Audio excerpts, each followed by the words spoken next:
February 13th meeting of the West Claremont School Board. Please stand for the pledge. I pledge allegiance to the flag of the United States of America and to the republic for which it stands, one nation, under God, indivisible, with liberty and justice for all.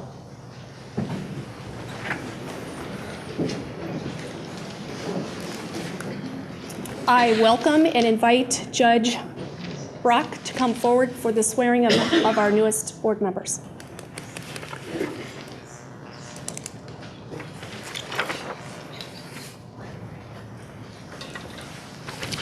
If the newly elected board members could please rise and raise your right hand. Gentlemen, do you solemnly swear or affirm that you will support the constitutions of the United States and the state of Ohio, and that you will faithfully and impartially discharge your duties as members of the Board of Education of the West Claremont Local School District, Claremont County, Ohio, to the best of your ability and in accordance with the laws now in effect and hereafter to be enacted during your continuance in said office and until your successor is elected and qualified? Please answer, I do. I do. I do. Congratulations, gentlemen. Thank you. Thank you. Mrs. Crapper, roll call. Mrs. Frankman? Present. Ms. Sanborn? Present. Mr. Merchant? Present. Mr. Waldman? Present. Mr. Lewis? Present. Okay. We have several cards tonight. We're going to be taking public comment at the beginning of the meeting as well as at the end. When you step to the podium, please state your name, your address, and keep your comments to a maximum of 3 minutes. First card's from David Schaaf.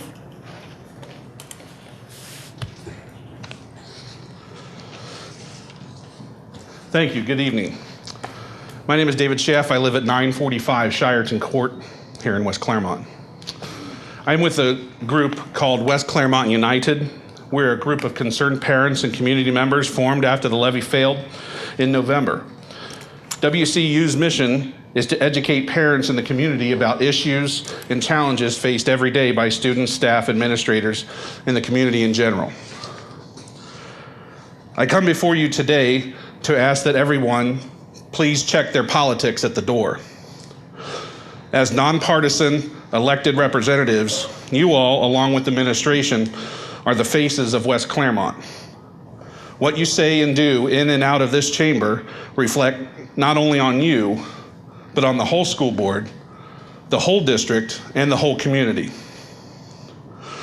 So when you go on tirades about homosexuality, polygamy, socialism, religion, unions, healthcare, immigration, other political hot topics, you need to realize that you represent the whole community, and that means more than just the 5,000 people that cast your votes. It means the 40,000 who didn't cast their votes, their children, and the hardworking men and women of the people you now employ.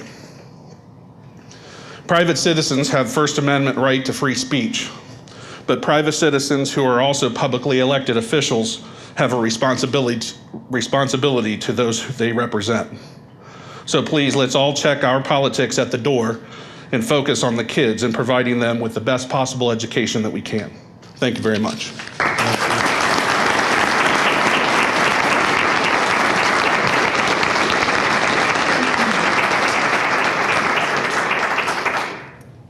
Next, we have Bill Jennings.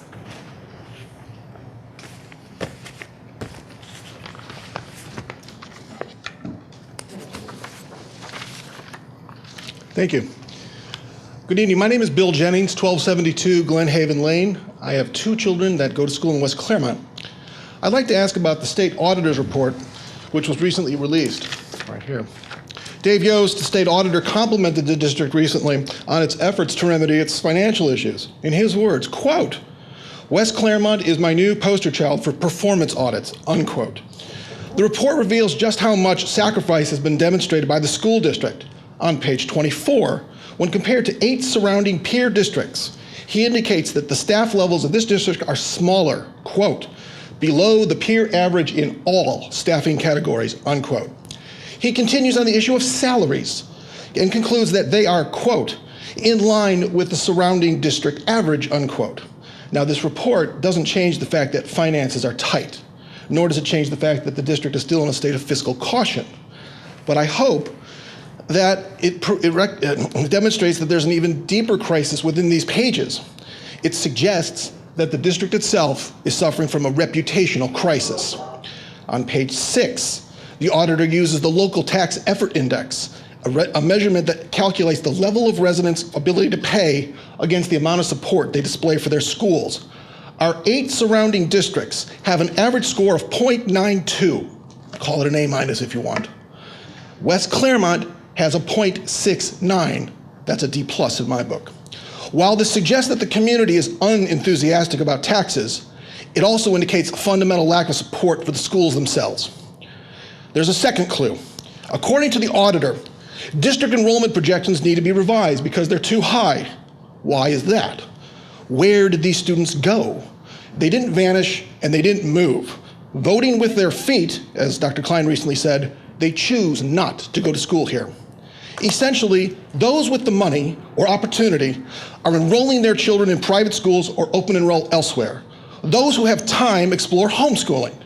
Now, these are not just losses of people, they represent financial losses to the district itself from monetary sources from the state and other sources. For working parents, these are not options. For this population, West Claremont isn't an option, it's the only option. And this is where you come in. Whether you wanted it or not, West Claremont has a branding problem, and you are the new CEOs. I would encourage the board to consider why people choose not to go to school here. In their exit paperwork, this question is both asked and recorded. I suspect you're going to find a simple answer. Parents want what's best for their kids, and kids want what's best for their futures. And because it's their futures, it is the children who are the ultimate stakeholders in West Claremont. I do have questions not to be answered today, but I want to know, what are you going to do to stop the exodus and end this reputational crisis? And what will you do to make West Claremont not just a choice, but raise it to a level where it is widely recognized as the best choice for our kids? Thank you.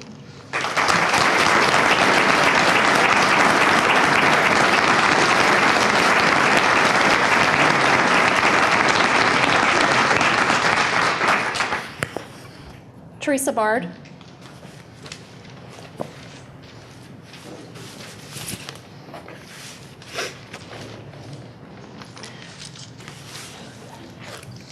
Good evening. My name is Teresa Bard. I live at 571 Sherry Lane. I'm speaking tonight on behalf of West Claremont United. Before you go in to vote for president and vice president, we want you to be aware you have a huge responsibility. We will be watching and keeping a very close eye on you. We will stay in close contact with you through email, phone calls, whatever it will take, and we will expect answers. We care greatly about the kids in this district and want the very best for them. Please remember, we are here for the best interest of our children. Thank you, and make sure you please choose wisely who president and vice president are.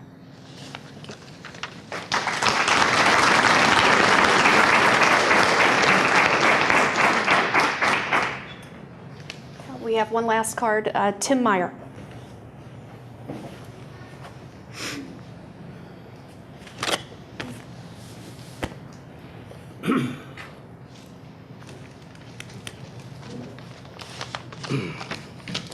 Good evening. My name is Timothy Meyer. I live at 1143 Nature Run Road. I have one child living going to school in the district and one on the way. I'd like to take this opportunity to speak on behalf of the school safety standards, or in my opinion, lack thereof. We have spoke in the past and had people speak on the improvements that the school board has made, the previous board in the district has made to improve these standards and improve our children's safety throughout the district. And we applaud you for that. But the lack of set standards across the district is different from school to school. It seems to be that some schools require fingerprinting, others don't. Some schools enforce it, others don't. Not to mention everybody that works in the district, okay? Works for our children, with our children. I'm coming to you on behalf of my child, asking that you set some standards for our children equally to protect them across the district. I am asking you to require and enforce fingerprinting for anyone who wants to or is involved with our children directly or indirectly. If we cannot make that policy or make that set policy on that, I ask that we hold ourselves to a higher standard and include ourselves, anyone who wants to be involved with our children. Thank you.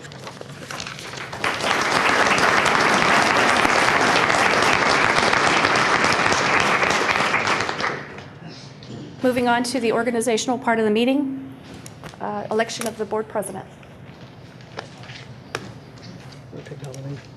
We will take nominations this time. I would nominate Tina Sanborn for president. I'd like to nominate Tammy Brinkman for president.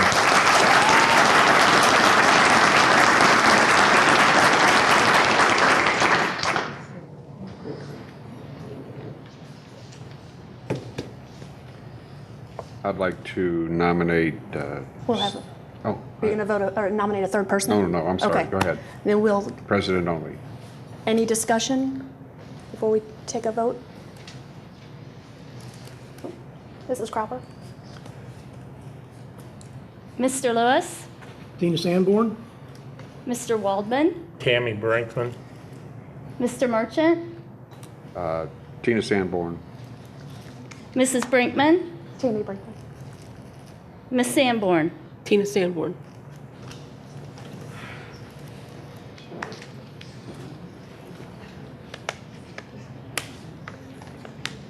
That would be the time that we switch places.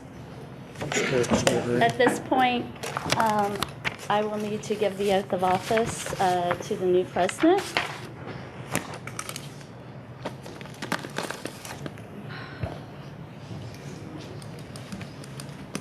Ms. Sanborn, remain standing and raise your right hand, please. Do you solemnly swear that you will support the Constitution of the United States and the Constitution of the State of Ohio, and that you will faithfully, to the best of your ability, perform the duties of the President of the Board of Education of the West Claremont Local School District, Claremont County, Ohio? I do.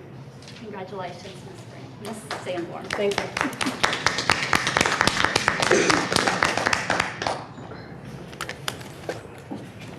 For the office of Vice President, I would like to nominate Mark Merchant for vice president. I would second that nomination. I'd like to nominate Tammy Brinkman for vice president.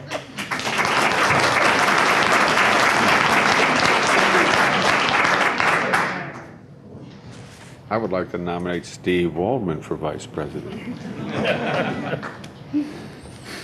This may take more than one vote. Yeah, it may. That's right. Okay. Mrs. Cropper, roll call, please. Mr. Lewis, Mark Merchant. Mr. Waldman, Tammy Brinkman. Mr. Merchant, I'm gonna, Mark Merchant, I'm gonna have to break it. Miss Sanborn, Tina Sanborn. for vice president. Mark Merchant for vice She president. wants both. That's my comment. Tammy Brinkman. Tammy Brinkman.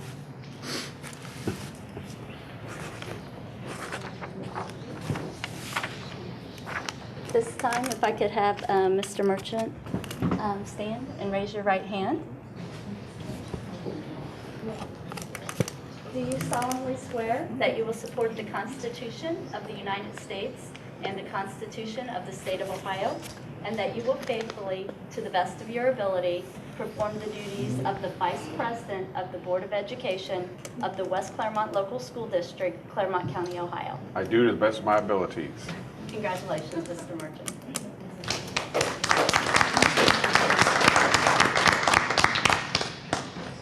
Meeting dates. Previously, as I met with individual board members last week, we set regular business meeting dates for the 2014 year. In addition to that, we won't set those dates tonight, but we will have a series of special meetings that will take place on Saturday mornings. We will advertise those the week of. the actual meeting so that we can attach a topic for that. And those sessions would be, the intent is for those sessions to be more work sessions and discussion as opposed to an actual business meeting. So what I'm recommending this evening is that the board approve the series of regular meetings, which for the most part fall on the second Monday of each month. There are a few adjustments to that. June, there are 2 meetings, no meetings in July, and 2 meetings in August. But that would be the business schedule as presented to the board prior to tonight's meeting and as is in the minutes. So that would be my recommendation as we move forward to set dates for next school or this coming calendar year. You've heard the recommendation from Dr. Klein. I would like to make a motion to approve the meeting dates. I'll second it. Mrs. Cropper? Roll Ms. call. Sanborn, Yes. Mr. Merchant, Yes. Mr. Lewis, Yes. Mr. Waldman, Yes. Mrs. Brinkman. Yes. Treasurer's business? The next item under the organizational meeting are the treasurer's authorization that are suggested by the Ohio Revised Code. And you have a list of those in your packet. The first one is to apply for advances on the tax settlement from the county auditor as those funds become available. The second one is to invest funds where and when deemed appropriate within the guidelines of the Ohio Revised Code and our own board policy. The third is to pay bills within the limits of the appropriation measure approved by the board and bring those bills to the month-end meeting with the month and year-to-date financials. The fourth authorization is to make transfers, advances, appropriation adjustments as needed and bring to the board for approval at the next board meeting. The last one is to authorize the treasurer as corporate secretary of the board to be the official signator of the board. I respectfully request that you approve those authorizations as presented. You've heard the recommendation from Mrs. Cropper. I'll put that in the form of a motion and ask for a second. I move that we approve the treasurer's authorizations. I second it. Mrs. Cropper, roll call. Wait a minute. Usually we have discussion before we do roll call. Okay. I have a question. The last point there, authorize the treasurer be the official signature. That's only on financial. Now, what the treasurer does is certify the action of the board. So once you approve a resolution, I certify it as it was voted on positively. It's a certification that the board took this action. Okay. Any other questions? Mrs. Cropper, roll call. Mr. Waldman, Yes. Mr. Merchant, Yes. Mrs. Brinkman, Yes. Ms. Sanborn, Yes. Mr. Lewis. Yes. Motion carried. Tax budget is next. Mrs. Cropper? Yes, the next item on the treasurer's agenda tonight is the 2015 tax budget. The tax budget is something that was required by the Ohio Revised Code. Each county has the authority to delete the tax budget from the set of requirements of the school districts. Claremont County has chosen not to do that. They have somewhat altered the makeup of that tax budget, but the original purpose of the tax budget when it was actually within the Ohio Revised Code was to send to the county justification for the taxes that they collect on our behalf. Claremont County has chosen to continue this tradition, so what this is just a justification and a beginning draft budget for what our 2015 looked like. As you saw, it is the 5-year forecast is one of the changes that Claremont County made to it. It's actually part of the tax budget. This does not authorize this budget. The appropriation measure that's done at the beginning of the year is actually our authorization to spend. This is simply justification to the county to collect the taxes that have been voted for the school district's behalf. That said, I respectfully request that you approve the 2015 tax budget, which of course begins July 1st, 2014, ending date June 30, 2015, as presented in your packet. You've heard the recommendation from Mrs. Cropper. I'll ask for a second, please. They have a first before you can have a second. Motion. Okay. We need a motion. We have a motion to approve the tax budget that Mrs. Cropper has recommended. I move so with specific wording. That wording she's using, not creating any other wording. I'm sorry, I couldn't hear. I move that we accept your proposal with the wording that you have used, not to alter it in any fashion. Okay. I second that motion. Roll call, Mrs. Cropper? Yeah. Now I have a question. Okay. Why the $5 million jump between fiscal 14 and 15? You're on page 2? Page 2, yes.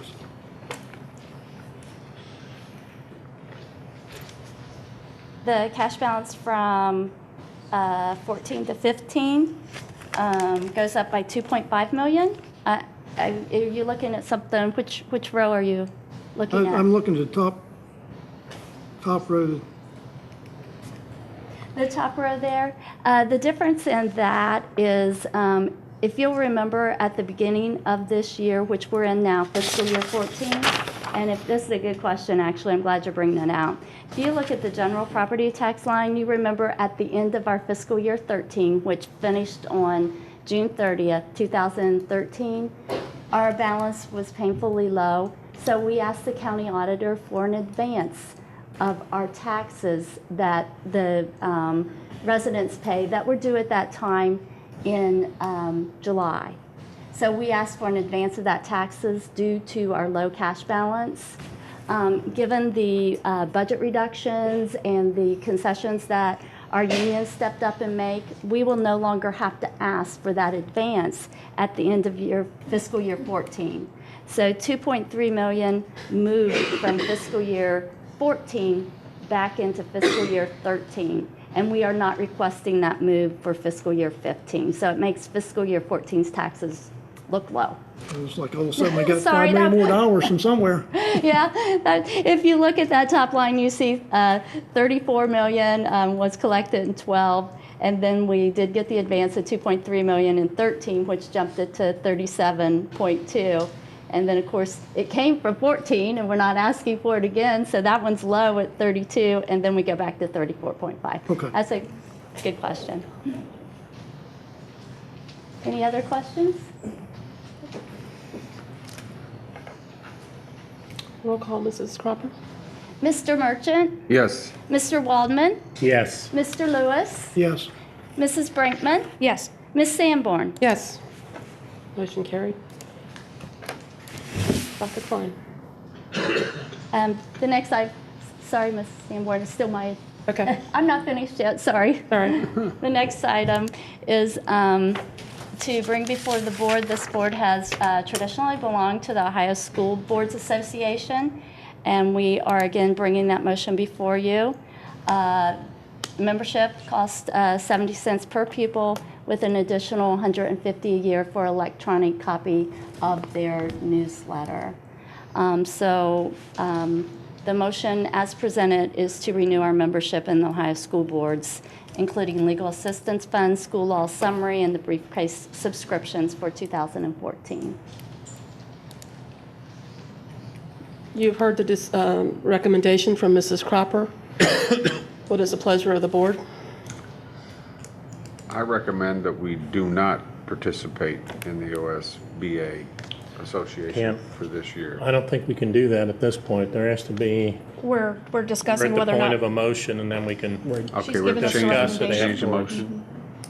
Okay. Yeah, generally, you do a first and second, get the question on the floor, Gotcha. and then you can have discussion, and then you vote yay or nay. Okay.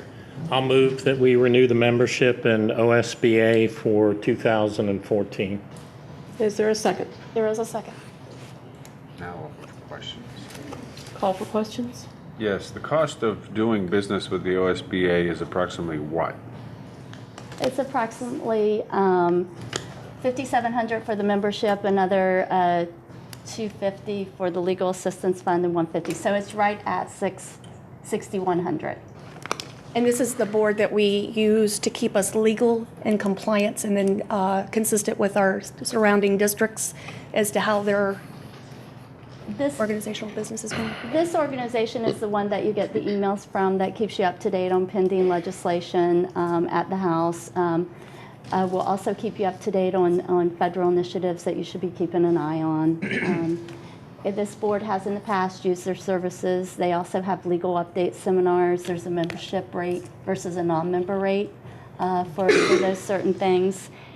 And they do have best business practices from time to time. I know that Mr. Waldman and I were discussing earlier. I don't want to steal your thunder here, but he was reminding me that the school does take advantage of one of their best practices. We do buy our workers' comp through their rating program, and should we not renew, that will not be an option available to us. So the money saved on this membership may be offset by not having our workers' comp through them. They won the bid this past year. And we could find ourselves out of compliance with the legal aspect of things. So the return on investment would be there. It would be up to the board. I think that from the standpoint of where do you want to get your legislative information, and that has been the vehicle that this board has certainly used in the past. Thank you, Mrs. Cropper. If I could take a minute, and I apologize for some notes that I've taken. Saturday and Sunday, Mr. Merchant and I both attended the new board member academy that was put on by the Ohio School Board Association. I think it's important to note that of 614 school districts in the state of Ohio, there are 611 who are members of the Ohio School Board Association. West Claremont has been a member for the last 55 years. In 2013, the district used its membership to utilize OSBA endorsed programs. Those programs include workers' comp that saved the district in excess of $24,600. They also utilize board docs that creates a savings for the district of $3,000. And the Ohio School Board Association endorses Public School Works, which is a program that the district uses for facilities and for safety training for all the employees in the district. And they also endorse the National School Board Association. In addition to that, we do have access to the Ohio School Board's attorneys. They provide communications related to public relations and media consultations, legislative updates. There are probably 3 different periodicals that OSBA puts out. And working in a school district myself, I depend very heavily on those resources of the legislative updates, along with recommendations related to school board policy, labor relations, and human resources. OSBA provides a quarterly update. I do not think it would be in our best interest at this point to not participate, at least for another year, in OSBA, to give folks an opportunity to see those things before just saying no. So. And I'm coming from the standpoint that we're trying to look at every single aspect of expenses that we're currently putting forth. And it may seem minor to you as an individual, but it seems major to me and or a lot of my constituents with regards to the monies we're spending, and it can be piecemealed out here. I mean, $6,000 here, $2,000 there, $100 here, $100 there. It all adds up. And if we're all going to have to take a bite of the bullet, and that's one that I think personally there are other resources available to us for the same amount of involvement with regards to. I like the workman's comp aspect of it. I wasn't fully aware of that one, but that's pretty important to me. But on the other hand, there could be a considerable I've heard up to $8,000 savings just by changing resources as far as the OSBLC would. Where's your evolve. source for that, the savings? There's just the cost of membership only. That's $500 a head per individual who's a member of, and that's 5 here. Okay, and then We're not individual members of OSBA, are we? No, you're a group. We're a group as an OSBA. We have and I was of the impression we spend $10,000 on that instead of $6,200. When you add on the All the add-ons. NSBA, yeah, that puts it over 10. We're not bringing NSBA. We don't have it on the agenda tonight. I understand that, and that's one that we'd also consider not participating in addition to it. And I'm just throwing out there as an alternative. Steve and I have had some philosophical discussions about this, and the advantages, especially with the workman's comp, throws a different light on it for me. It tends to force me to the other side of the issue a little bit, and you'll see that happening to me once in a while. If I get enough information, I can make a competent decision. But I'm throwing it out there as no with regards to membership in current OSBA membership, just given the financial aspects of it, just that solely. But the financial aspect, if you save the $6,000, you're going to spend $24,000 more on workers' comp. So You think we are. That's what Mrs. Cropper is telling us we are. They won the bid, and that was our discount. The discounted rate that we get via OSBA, and they go out. And they shop as a group. It's because of the capability that they have working with 611 districts that they can do this. And it's best practice and best rates for us. I'd hate to make a decision to say no on a fee for an organization that saves us over $24,000 a year. Yeah. I don't see the finances of that working. So. Okay. Yeah, I'm of the same opinion that Mark is. I don't like what they do in some areas, but if they're saving us $24,000 a year and it's costing us $6,000, that sounds like a better deal than throwing them out. Who all did we ask? How many other companies did we seek for workers' comp, or was that they just sold bidder?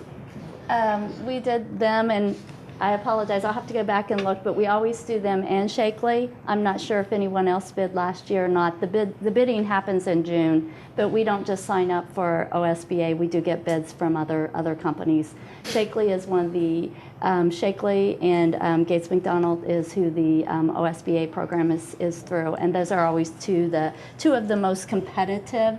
So we would have gotten those two bids. I'd have to look back in the files to see if we got any others last year, but for sure those two. Do you know how much the total cost of workman's comp is for the district? I wouldn't want to just say it off the top of my head. I feel most comfortable if I could bring that back to you at another time. When is it that we go to bid on that? It's in the June timeframe. Again, I think it makes sense for us to continue in the format that we're in, and that's certainly an issue we can look at June when those bids come in to see if it's viable to continue that process. But right now, when's our membership due in OSBA? OSBA, it asks, they'll expect it by the end of January because this is something that's on the organizational slate. And given that pretty much all Ohio school districts besides 3 do join at this time of the year, I don't have an answer for you what sort of rate or if they would take membership at another time. I'd have to research.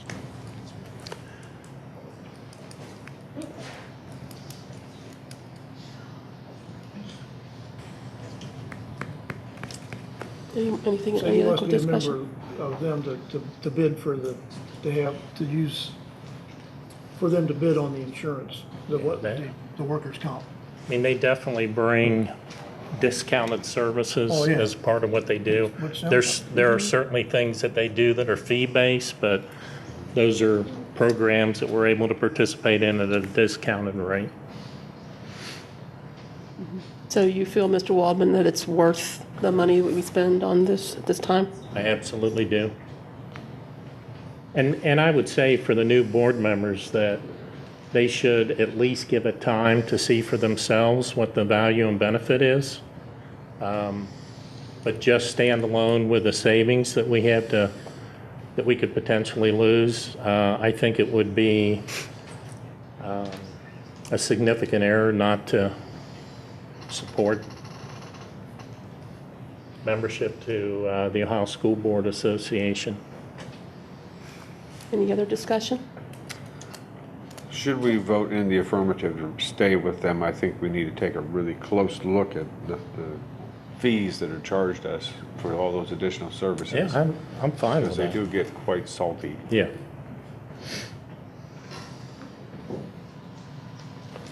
Mrs. Cropper, call for the question, please. Mr. Waldman, Yes. Mrs. Brinkman, Yes. Ms. Sanborn, Yes. Mr. Merchant, Yes. Mr. Lewis. Yes.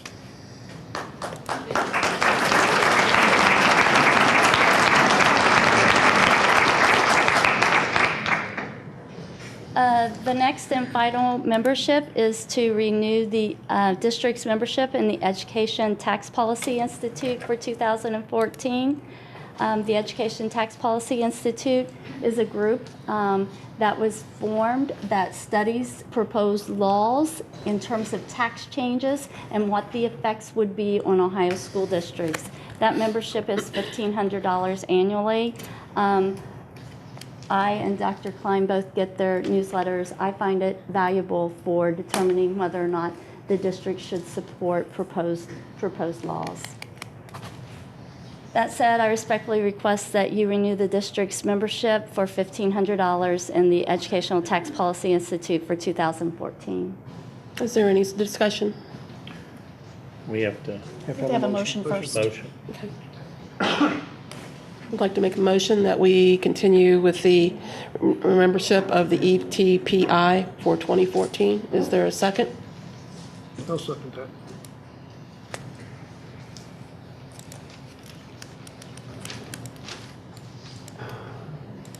No discussion.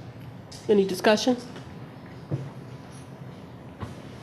Mrs. Cropper, call for the question, please. Ms. Sanborn, Yes. Mr. Lewis, Yes. Mr. Waldman, Yes. Mr. Merchant, Yes. and Mrs. Brinkman. Yes. Motion carried. I have the next agenda item, state and federal programs. This motion authorizes me, or my recommendation authorizes me to file applications and plan district participation in a variety of state and federal programs if we determine that such programs offer benefits to the school district. This current year, West Claremont received about $4.3 million in these areas total. They include items like federal assistance for education of handicapped children, improving the academic achievement of disadvantaged basic program, IDEA or Individuals with Disabilities Act, improving teacher quality, enhancing education through technology, language instruction for limited English proficient and immigrant students, early childhood special education, and such other state and federal programs which we may qualify for and would be a probable advantage to West Claremont. So it's my recommendation that the board approve my ability to authorize state and federal program grants as presented. You've heard the recommendation from Dr. Klein. I'd like to put that in the form of a motion and ask for a second. Second. Any discussion?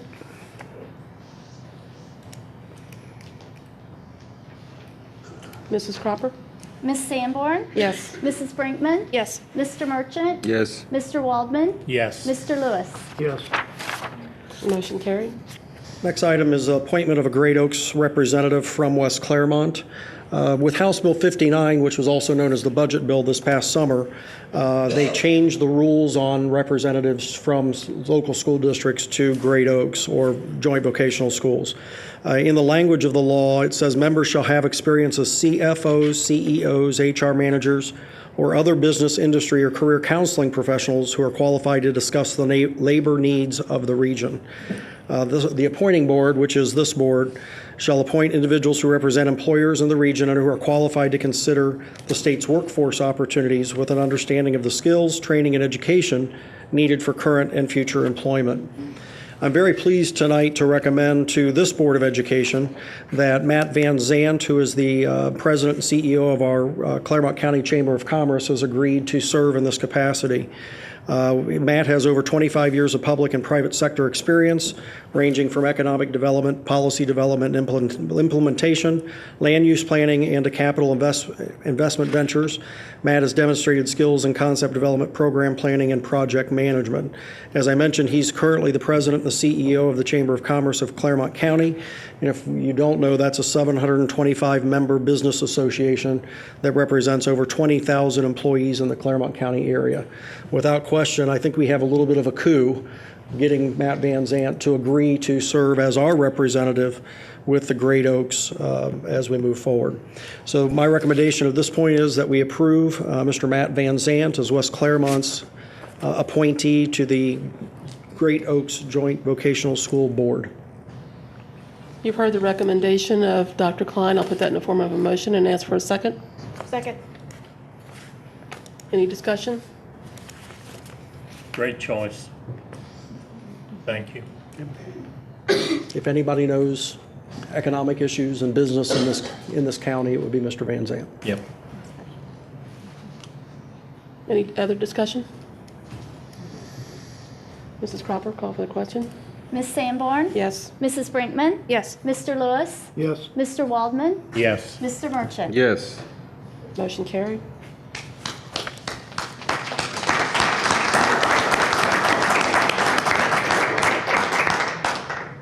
At this point, we have discussion about board committees. We have traditionally had 3: Finance Committee, Policy Committee, and Facilities Committees. As a result of sunshine laws, obviously only 2 board members can serve on each of those. I will leave the discussion to Ms. Sanborn and the members of the board to assign individual members to those committees. Okay. For the Finance Committee, I would like to be on the Finance Committee. I'd like to remain on the Finance Committee. Okay. The Policy Committee? That's always an exciting one that I get to be a part of. If you've been to any board meetings, you know we love policy. Quite honestly, it's a good opportunity for the new kids on the block, if you will, to learn about the district and the policies that we have to work within. And the law we get to talk about. And the law. So I'll throw my 2 cents in. I'd be happy to be a part of facilities. And if you deem it appropriate, I'll do policy as well. Well, I would also like to remain on the Facilities Committee. And I'll do the policy if you'd like. But I think we need another committee. I think we need a curriculum committee as well. As I suggested, I think, and I know we have issues that we need to resolve around curriculum and concerns that folks have. That does fall within the administrative domain. My recommendation would be that we set aside one of our special meetings, our work sessions, to have that conversation with the full board, because there are going to be some issues that we're going to have to resolve as we move forward with that. So my recommendation would be that we make that the topic of one of our Saturday morning special meetings, work sessions, so that we can get everything presented to everyone. There's quite a bit to talk about. Yep. I see that Mr. Merchant does not have a committee at this time. I'd like to serve on facilities. Well, we can't because there's 3 of us. There's be 3. Well, that doesn't mean I can't be voted on. Dr. Klein, who ultimately makes the call on who's going to serve on committees? Where does that responsibility fall? That would be the president of the board. Okay. And I would think that Mr. Merchant and Mr. Waldman both have excellent abilities in that area. I'd like to see them on the Facilities Committee. I'm fine with that. Okay. Mrs. Cropper? This is not a vote, it's an appointment. Okay, so you don't need a, Don't need a vote. I have, I would like to just want to make review sure you have it all down. Yeah. So do I. Yeah, I have Finance, I have Ms. Sanborn and Mrs. Brinkman. Policy Committee, I have Mr. Lewis, but I didn't hear another name. Did I miss one? Mr. Waldman. Mr. Waldman, okay. Mr. Waldman, Mr. sorry, I Waldman. missed that. Okay. So who do you have on policy? Mr. Mr. Lewis and Lewis? Mr. Waldman. I'm happy to allow Mr. Merchant to do that, as I've had a round or two with policy, so. Well, if Mr. Merchant's going to move to there, then I'd like to move back to the facilities. No. Oh, I'm sorry. I'm happy to do both. I'm happy to stay on facilities. Do you have it all now, Mrs. I Cropper? have policy, then Mr. Lewis, Mr. Waldman. Facilities, Mr. Waldman, Mr. Merchant. Okay, thank you. Next, approval of minutes. And, oops. We now move from the organization portion of the meeting to our regular January meeting. And that said, we have two sets of minutes that need to be approved. First minutes are from our regular meeting, December 16th. I respectfully request that you approve those minutes as presented in your packet. You've heard the recommendation of Mrs. Cropper. I'll put that in the form of a motion and ask for a second. Second.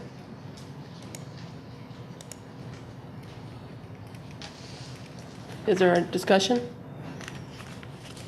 Roll call, Mrs. Cropper. Ms. Sanborn? Yes. Mrs. Brinkman? Yes. Mr. Merchant? Yes. Mr. Waldman? Yes. Mr. Lewis? Abstain.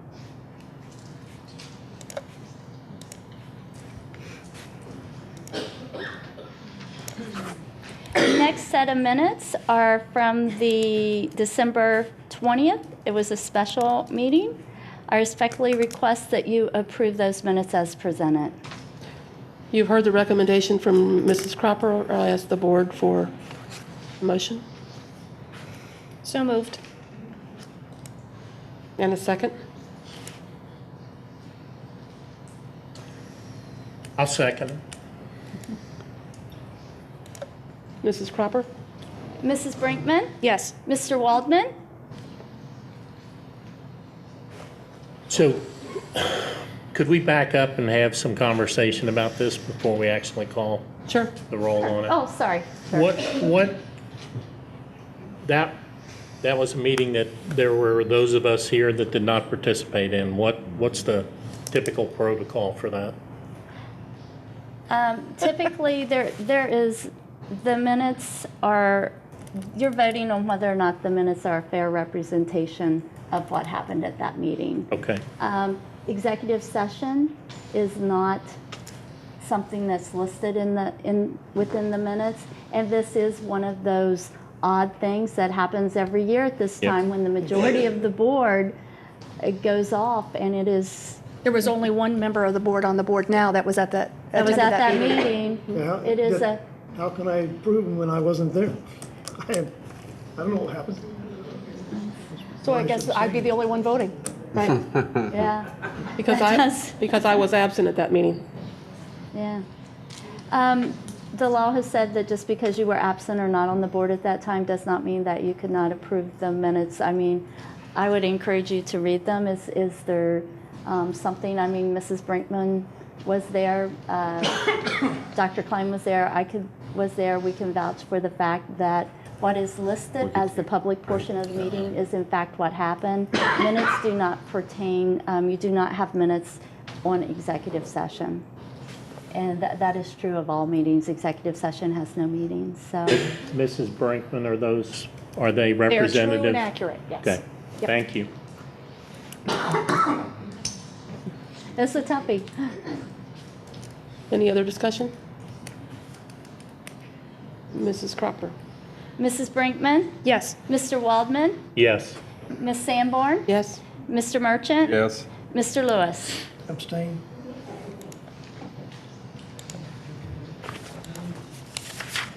Next item on the treasurer's donation are treasurer's agenda, are the donations that we received over the past month.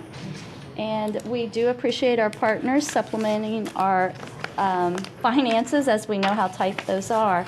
And the donations received during the last month, Amelia Elementary received $700 from Target, and they're using that to fund a field trip for their 4th grade classes to the Cincinnati Art Museum. Glen Estee High School received several donations for their Trojan Pride Plan. Chick-fil-A donated 100 meal cards, and United Dairy Farmers donated 50 regular size free malt cards. In addition, the district received a very sizable donation, $2,000 from American Modern Foundation to fund a district-wide character education program. So we do appreciate all of our partners, and once you approve these, I make sure that they get a thank you letter on behalf of the Board of Education. Thank you. That said, I respectfully request that you approve the donations as presented. You've heard the recommendation from Mrs. Cropper. I'll put that in a form of motion and ask for a second. Second. Go ahead. Second. Mrs. Cropper? Yeah. I You have a have a question first. Okay. What's the character education program? That is a program that we have not even sat down to start talking about yet. It was intended to start doing the work on developing that after the start of the new calendar year. I had a conversation, actually, American Modern approached us and wanted to make a donation.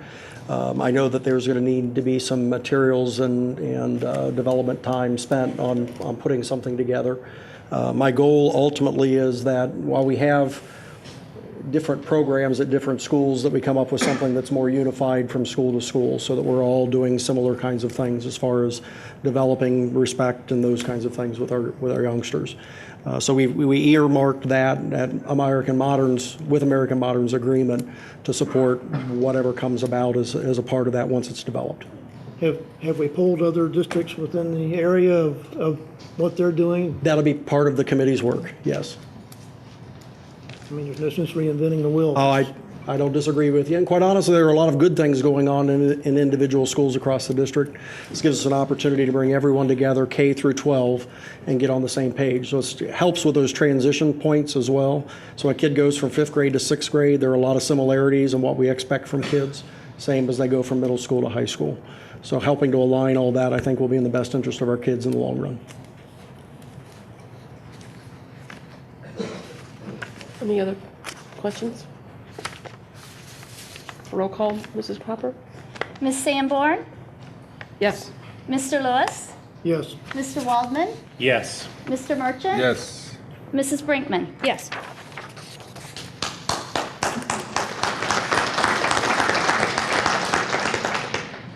Next item on the treasurer's agenda are the financial statements, billed, paid list, and investments for the month and the fiscal year to date ended December 31st, 2013. If I could address your attention to the first page of your financial statements, that shows all funds. And on that, you'll see all funds had a cash balance at the end of the year of $15.7 million, but an unencumbered balance of $10.9 million.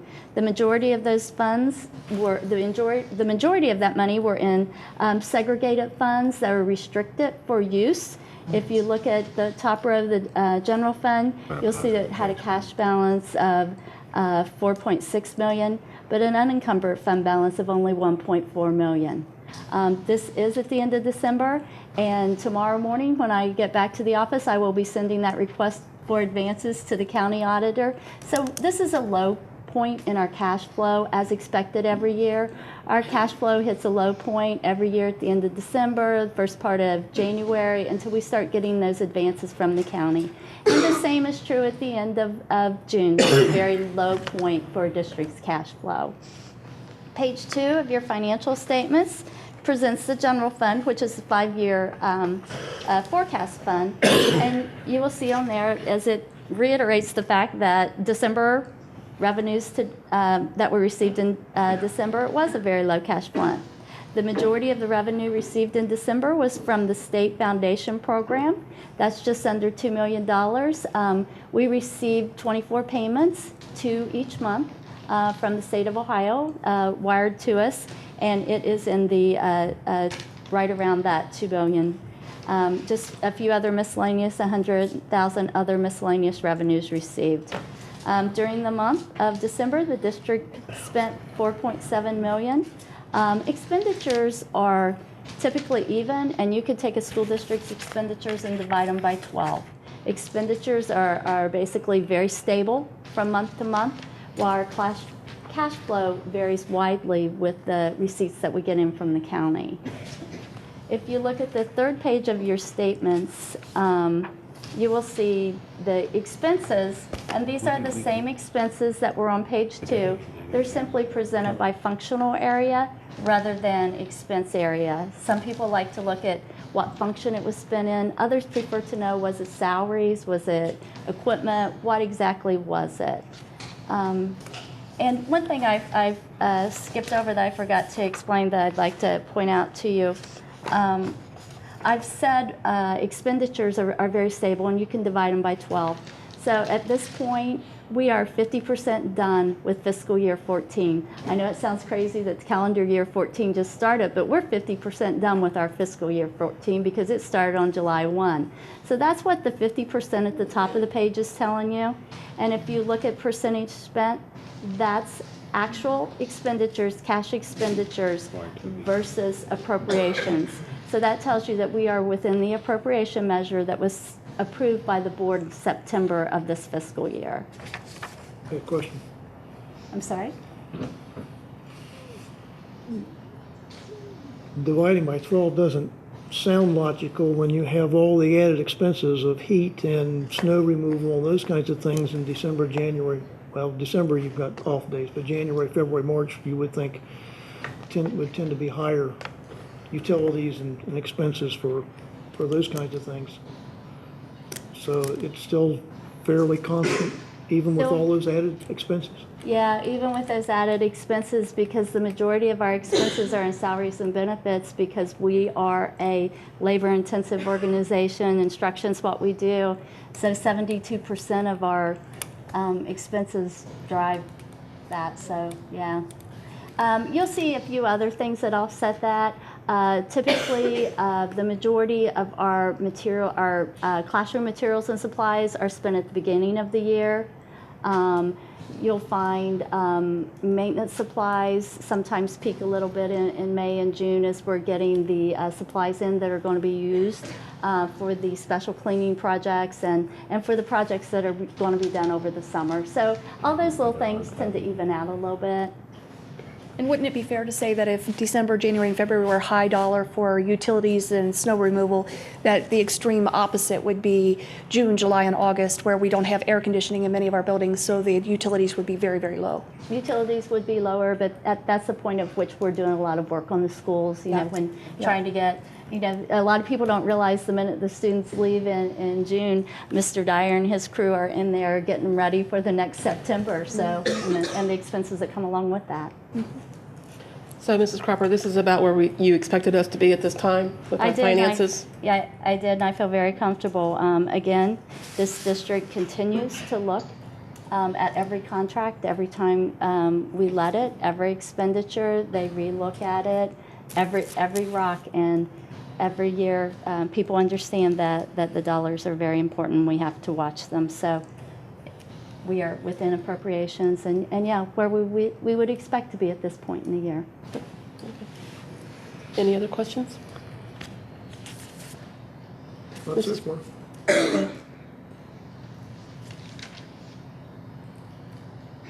So are you recommending at this point that we? Yes, sorry, I recommend that you acknowledge and accept the Treasurer's Report's bills paid list and investments for the month and the fiscal year to date ended December 31st, 2013. You've heard the recommendation from Mrs. Cropper. Do I have a second? Do we have a first? You need a motion for first.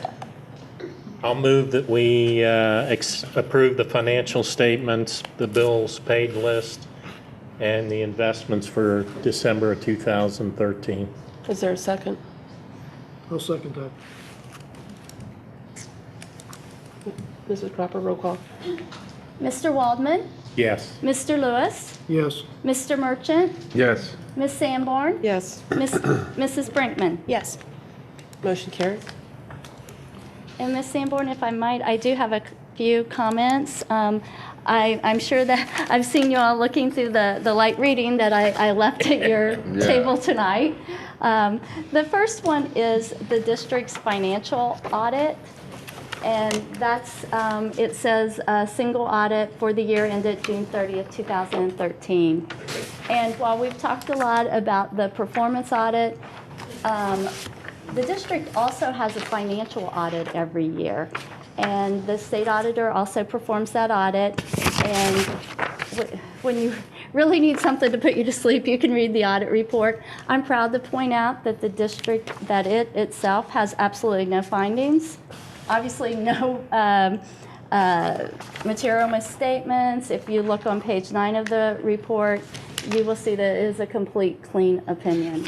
There is not even a recommendation of any type in the financial audit. And that is really due to the fact that this district follows the rules. I mean, our finances start at the building level with the secretaries following the procedures and the internal controls that are set out to do.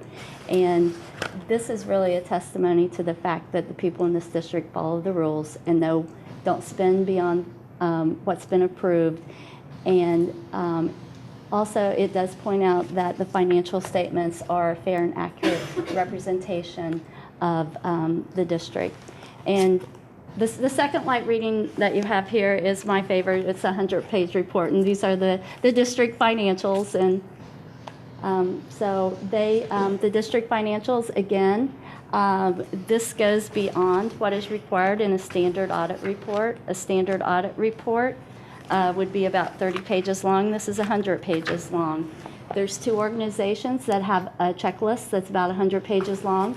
And in that checklist, they list things that should a district wish to present expanded disclosure, improved transparency, that they would present those things in this report. Those things are mainly contained in the last section, the statistical section, but it's also expanded note disclosures within the notes.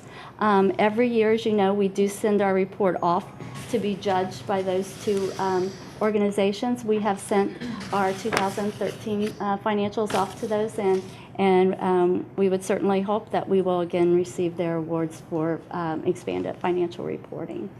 So those were the first 2 items in your packet.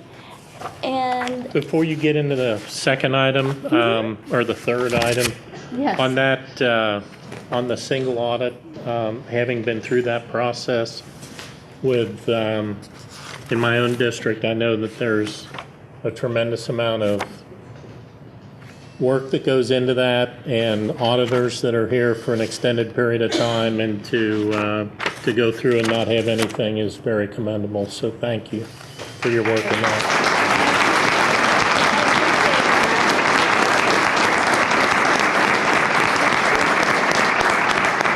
Definitely is the work of many, so we do all appreciate it. Thank you. And the last one is the performance audit, which just got released also. So this was released on Christmas Eve. So Merry Christmas, West Claremont. So, and I do think we have one of our speakers refer to it earlier, so I'm glad that people are making use to it. And again, I think that the auditors were pleased that every department in the district worked well with them and worked hard with them to identify what needs to be done and to create any additional efficiencies that we could. So again, a little light reading, and I appreciate your time. And we'll turn it over to Dr. Klein for his portion of the agenda. Go ahead. Well, this may be a record. I only have one official piece of business tonight and a couple of announcements. I would like to ask the board's favorable consideration of a field trip request for the Amelia Elementary 5th graders. They'll be traveling to the YMCA Camp Kern in March, the 26th through the 28th.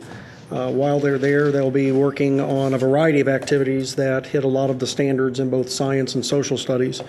Just as a piece of information, any kind of overnight field trip request has to come in front of the board for approval. And so that's why we're doing this. We have a lot of field trips that take place throughout the year, but unless it's out of state or an overnight, it doesn't come in front of the board for approval.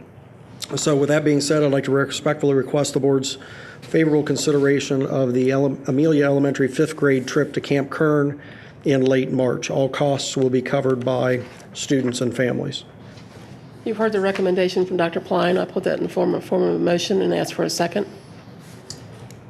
Second. Discussion? I noticed the dates on here are contiguous with the spring break schedule. Yes, they're And last that's year. not going to interfere with any kind of last-minute testing or preparation before they No. leave for the break? No. Okay, Their elementary school testing is typically in April. perfect. Thank you. Is this normal that the fifth graders go on field trips overnight, or? Yes, a lot of our schools will have 5th grade trips that a lot of them actually go to Camp Kern. It's been the practice and kind of tradition. I think a couple go to Campbell Guard. They may go to Campbell Guard, yeah, that type of setting. Any other discussion? Is, Dr. Klein, is it typical that we'll see this amount of information on those type of field trips? They usually back up that with all the information that's requested. My interest, of course, is not just that the kids have a great time, but also that it's tied back to learning that they need to accomplish. So, And you're satisfied that we have adequate chaperones for that event? Okay, absolutely. thank you.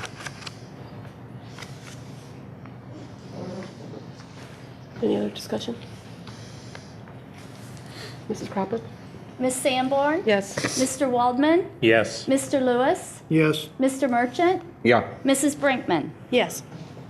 Motion carried. Thank you. Under Superintendent's comments, just a few announcements very quickly. Our first special meeting, which will be a work session format, will be held February 1st. That's a Saturday at 9 o'clock. It'll be held in this room. At that point, our intent is to discuss district finances in greater detail. We'll bring staff appropriate to answer questions that the board may have. And I would ask that if there are any specific questions that board members have that are going to require us to do some research or prepare some things prior to that, that you let myself or Mrs. Cropper know well in advance so that we have all the information that you'd like to know about at that meeting. I also want to make sure that everyone's aware we do have a big basketball game the end of January. January 29th is Amelia versus Glen Estee. That game will be taking place at Glen Estee High School, and the varsity starts at 7:30. I did want to touch base real quick about the auditor's report, as Mr. Jennings had mentioned in public comment, and Mrs. Cropper had alluded to as well. That audit took almost over a year. It was right. They seemed like they were here for quite a while. I know we were starting back in February and doing a lot of work with them. They had met with us prior to the end of the 2012 as well. I did want to mention to the community that audit is posted on our website, and so you can see the complete audit. And I would direct you to make sure that you look at the end of the audit, which is our district response, incredibly well written, I believe, district response as to the money that we have saved already. And it's nice to know that the auditor did make note of that in the press release that came with the audit. Not only saying that we're his new poster child for performance audits, but the fact that we got out in front of the audit and made $3 million, just under $3 million in reductions prior to the audit being completed. Many of those were made working hand in hand with the auditors that were on site.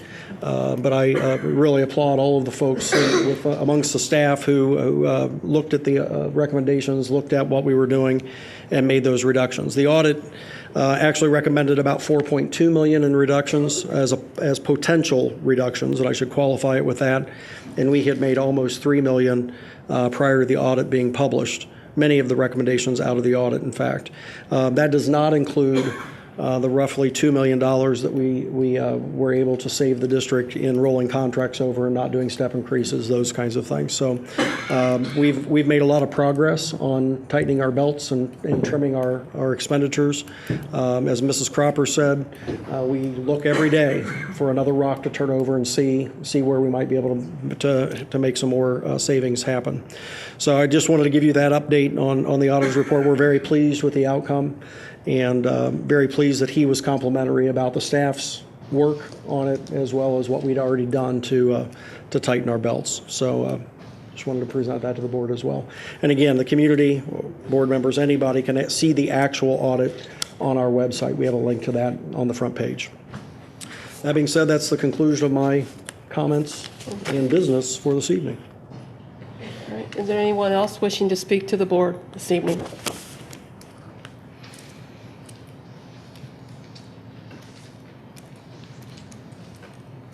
Seeing none, board business? Do we have any board business at this time?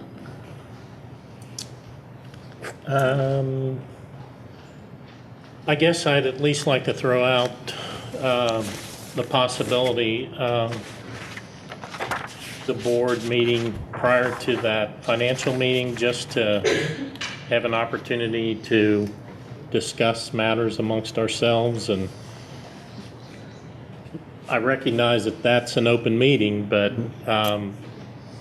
I think it would be nice for the board to have a chance to sit down and talk amongst itself, and if there are issues or questions that people have, we can get those on the table and try to get administrative support to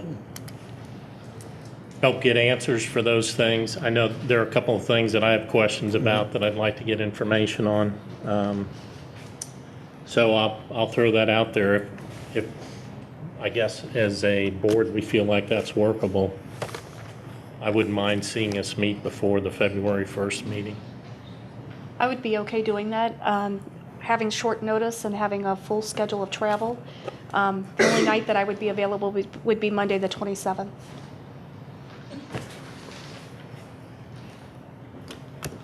Schools are closed on Martin Luther King Day, They are on the 20th. or yours closed too, Steve? Yes. I'm in California for work, the 15th through the 22nd. I'm not available on the 27th in the evening. That's the only date you have? Unfortunately, I'm sorry. Okay. All right. I mean, So much for that. Well, no. I mean, I wouldn't be opposed to doing the 25th or 26th, Saturday or Sunday, but that's totally up to everyone else. I mean, my work schedule right now is very tight. 25th, Jim, or do you have a conflict for that? Anybody else? 25th? Good for me. Dr. Klein, we do it during the daytime then? That's a Saturday. That's a Saturday. I mean, during the day on Saturday Is that morning? something doable on your end, administratively? Yes, I'm okay. I would need to double check something, but I could let the board know. Okay. Could we maybe just When we check that out, send then I that, can let us know? communicate with all of you. We don't have central duty this month. Okay, all right. And this would be a public meeting? Yes. You're asking for executive session? Okay. Would you expect, relative to those meetings, like when we talk about finance, are we going to be in this format, or are you going to have a different setup for us where we potentially will be kind of in a rectangular? That was my intent, was during work sessions to put tables down in front and That'd have be more of a great. conversation as opposed to sitting up here and conducting business. Good, thank you. So if it's acceptable, I will double check that date on my calendar, and I apologize, I haven't gotten that order yet. But I will check that on my calendar, and I can communicate with all the board members. Are we thinking morning, Yes, General? preferably. I will work hard to get an email out to you in the next day or so. All right, Okay? Thank you. You're welcome. that's all I had. I don't know about anybody else.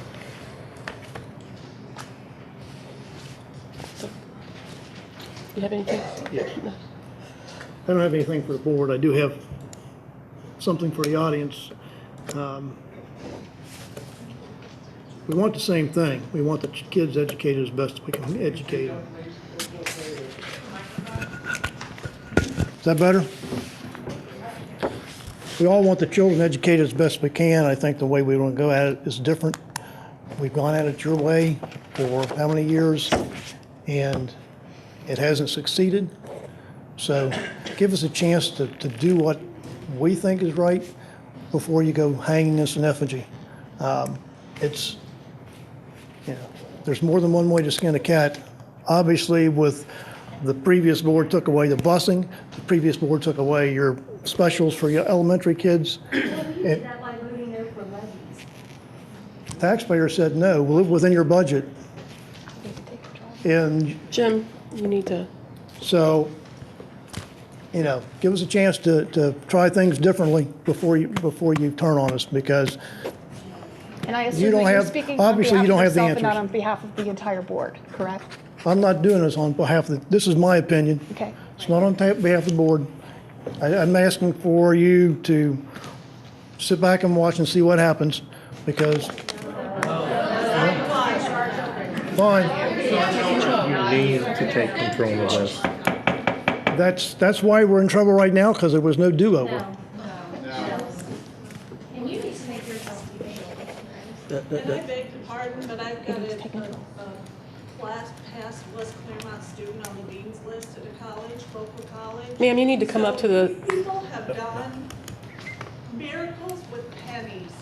So think about that when you think you're gonna come in here and cut more money out of the budget and be some big Superman, because we've lived it. We have. We should not be doing this. I know. Back You and should forth. come back. Hold it, public hearing.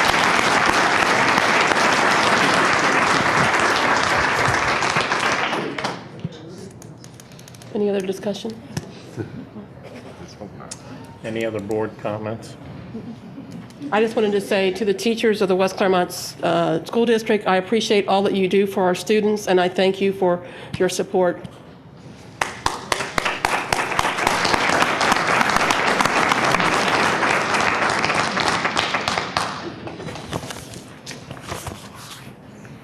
Anything else, Dr. Klein? I'm good. Need a motion to adjourn the meeting this evening? So moved. And a second? Jim seconded. Mrs. Cropper? Mrs. Brinkman? Yes. Mr. Lewis? Yes. Mr. Waldman? Yes. Mr. Merchant? Yes. Ms. Sanborn? Yes. Thank you. Boy Scouts. Adjourned. Boy Scouts.